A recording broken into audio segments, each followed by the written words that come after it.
Hello, this is Reverend Don Lewis coming to you from beautiful Florida.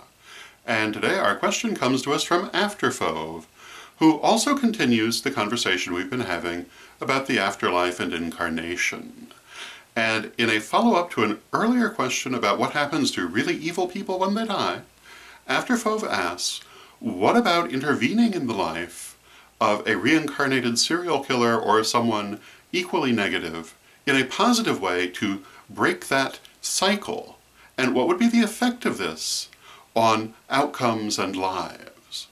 And oh my goodness, wouldn't it be nice if we could tell what the effect of our actions was going to be before we took them, and how it would affect outcomes and lives, but we don't, because we would avoid most of our most important lessons if we actually knew what the outcomes were going to be, because it's not the outcome but the journey getting there that teaches the lessons. And often it's the most traumatic ones that teach the most. But having said that, yes, absolutely, you could intervene in some way that would break a negative cycle for another person. One of the greatest things that we have is that ability to be a positive force for change in other people's lives.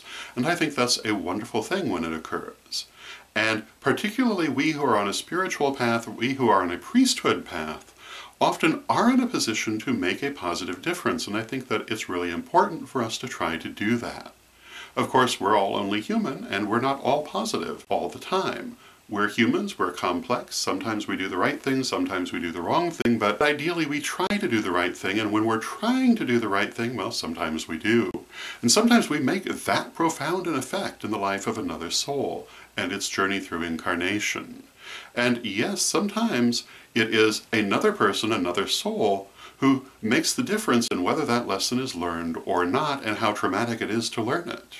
So yes, absolutely, you can be a very positive force for change, even in the most negative lessons another soul might be enduring. And I think that is a wonderful thing when it occurs. Now, how do you know to do that? Well, that's a whole other question, and you really don't in most cases, although if you're working with psychic matters, if you're working with magic, sometimes you can see that you're going to make that kind of change, or that you have the option or the possibility or the potential to make that kind of change. But of course, it can be very difficult to tell exactly what's going to happen. And so one should always act carefully and with a great deal of thought when one is looking at something that big. But I think that you're never wrong to try to do the right thing. So, those are my thoughts on the matter. I hope you find them interesting, and until next time, may you blessed be. Today's vlog is brought to us by the term tool. Tool. This term is used to indicate counterclockwise movement. It literally means northward, from the Gaelic tua, or north. The term is commonly replaced with the colloquial Widdershins, which is preferred in the Gardnerian tradition.